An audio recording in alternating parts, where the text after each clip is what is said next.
It is now my pleasure to welcome our next guest and award recipient, who is no stranger to the VFW.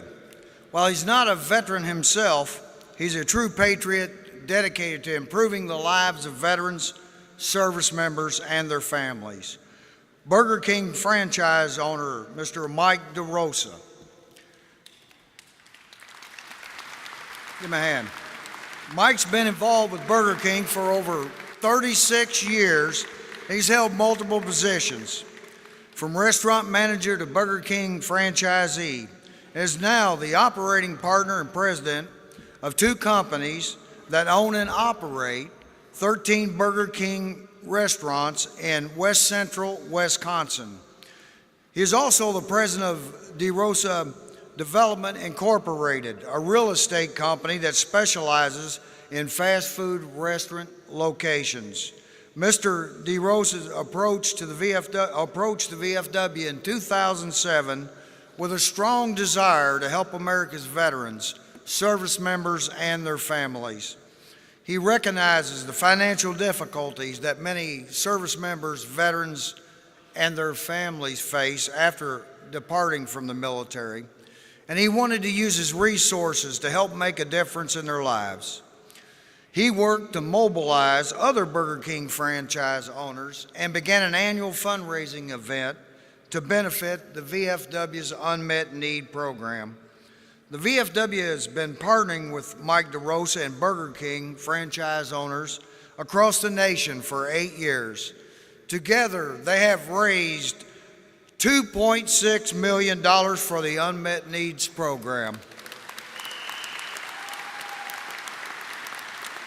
And the program was to help service members and veterans who experience financial hardships. Mike, we're so grateful for everything that Burger King has done for the VFW Unmet Needs Program. Comrades, I present to you the recipient of the 2014 VFW James Van Zant Citizenship Award. Truly a wonderful individual, Mr. Mike Derosa.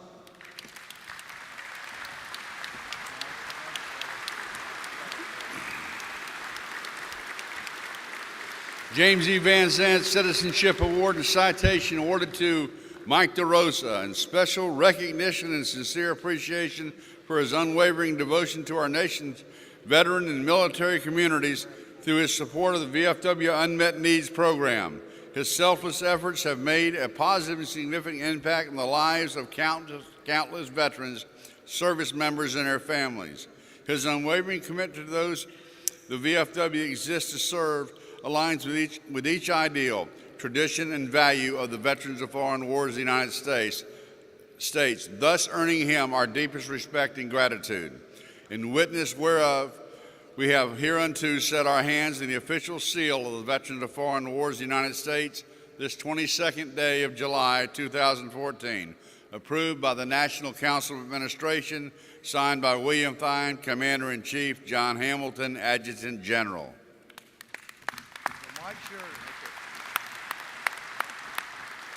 Thanks very much.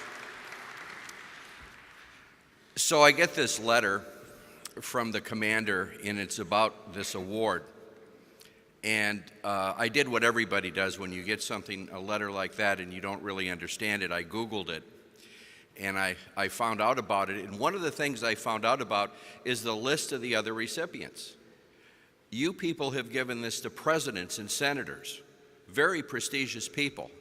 And I went to my wife, Sherry, and I said, Sherry, this award goes to presidents and senators. I'm a guy that sells Whoppers, fries, and Cokes.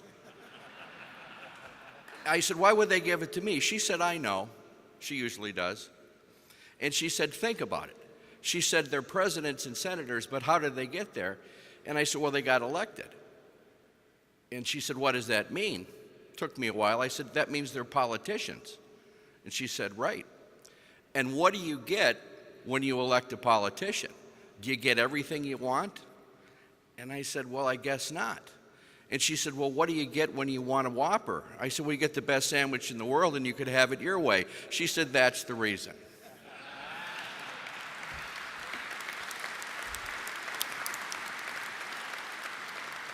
Now, I've got some very, very special guests, family here today, and I want to take just a very quick time to introduce them. And I want you commanders in the departments to pay attention to where they're from, because these are people that have helped us raise that. By the way, it's $2,630,000, and I'll tell you why in just a second. But I want to first, with this introduction, and I'd like her to stand up, my partner in all this, not just my spouse, my partner in all this, who has always been with me. She speaks better about the unmet needs program than anybody I know. And it's true that if you sit next to her in an airplane, by the time you land, you will be writing a check for unmet needs. And that is my beautiful wife, Sherry.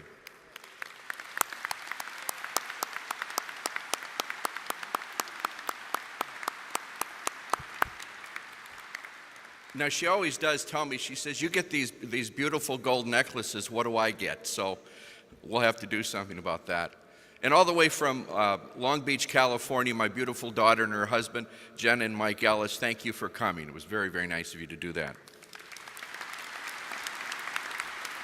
And then we have some franchisee guests, and these gentlemen have been with me since day one. Some of them I've known for over 40 years. The camaraderie in the Burger King franchise community is very much like the camaraderie here in the VFW. And there's Don O'Brien from Beaumont, in the great state of Texas. I've been, wherever he goes, he has a Texas cheering committee with him. I don't know why that is. Mark Malinchak, who has Burger Kings in Rockford, Illinois, and in Iowa, a great supporter of unmet needs.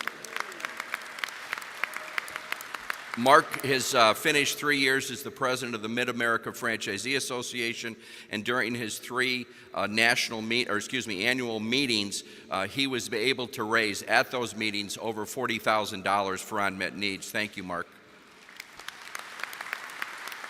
Jay Amorosa from right here in St. Louis, a great supporter. He doesn't have any restaurants close enough. He was desperately trying to develop one in the building next door to feed you. But on your way out of town, if you see a Burger King, it's probably Jay, so stop by and say hey. And then my great friend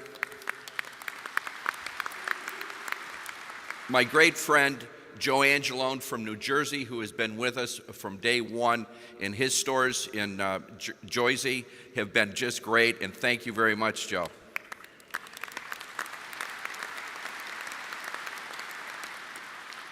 And then before I get to the last two franchisees, we have with us the CEO and the COO of the National Franchisee Association, Andy Myers and Christy Williams. And that is the Association of Independent Burger King Franchisees. And they have been extremely helpful in spreading the news about unmet needs and our involvement. We get featured in their magazine every issue so that everybody knows throughout the country that they could join us and raise more money. And then there's a personal friend, thank you. There's my very personal friend. I started with Burger King because he hired me 40 years ago. As I say, it proves he has brilliant ability to check, find out good management talent. My friend Steve Lewis, and he is also not only a franchisee in Pennsylvania. Where's Pennsylvania? Okay, all right. There's your guy, Steve. He is not only a franchisee there, but he is the chairman of the Burger King Macklemore Foundation, and very supportive and has helped us a lot. And this year, during this month of July, he is raising money for unmet needs, and he has promised us $30,000, so that's where we get that extra 30 grand. Thank you, Steve.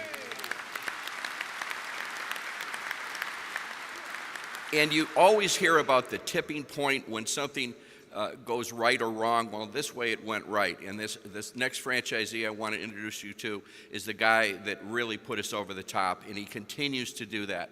With his 120-some restaurants in Indiana and Michigan, and now 55 in Tampa, Florida. And not only has he always done that with his restaurants, but he said to me when he bought his stores in Tampa, he said, Mike, we will deliver Florida to unmet needs. And this past year, the state of Florida, the Burger Kings there, raised $210,000. My great friend, Dan Fitzpatrick. Thank you, Dan.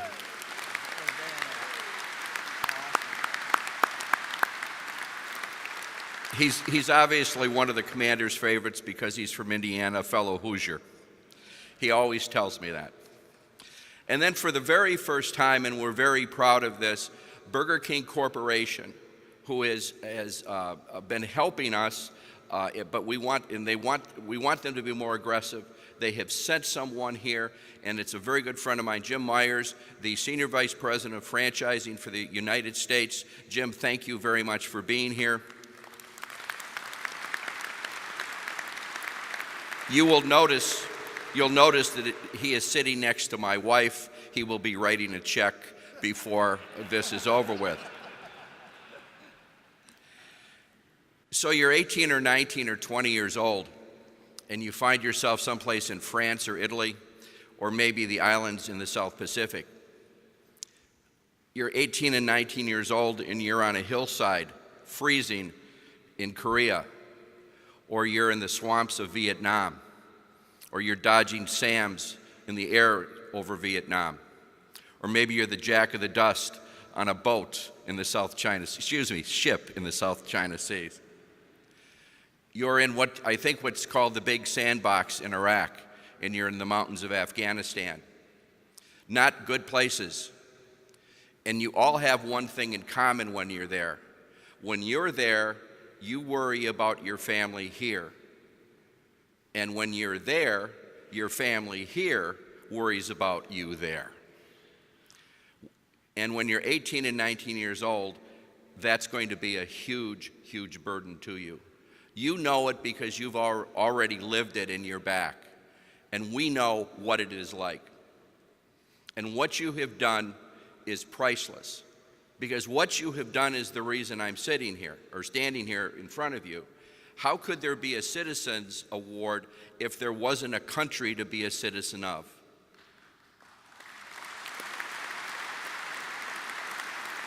And you have made this country the exceptional country it is, and the exceptional country it always will be. And I want to thank you for that.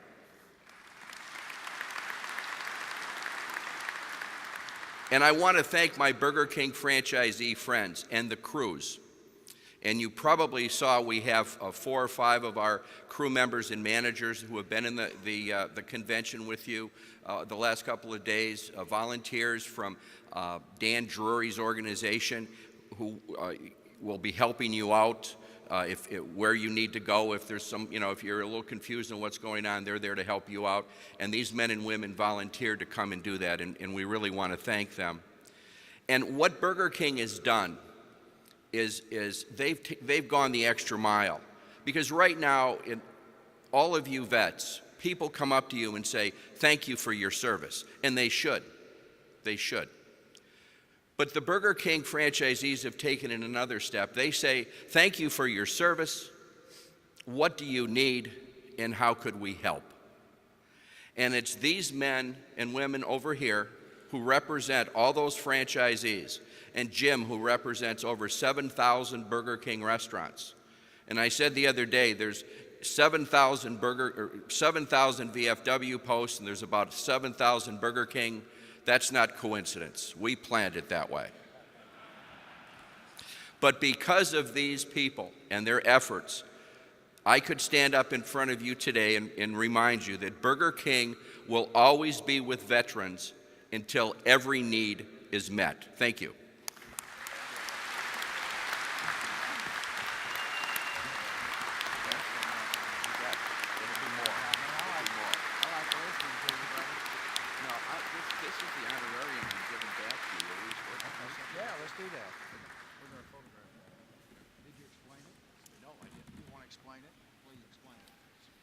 Okay, the commander has asked me to explain one more thing. Along with this wonderful, prestigious award, there's an honorarium of $2,500. Well, $2,500 is exactly the amount of the grant that we give to military families in need. And as soon as Sherry and I knew this, we knew where it was going, and that's going back to unmet needs.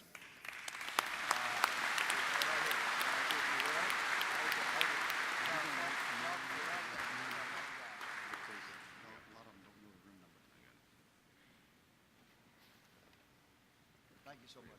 Thanks again, my friend.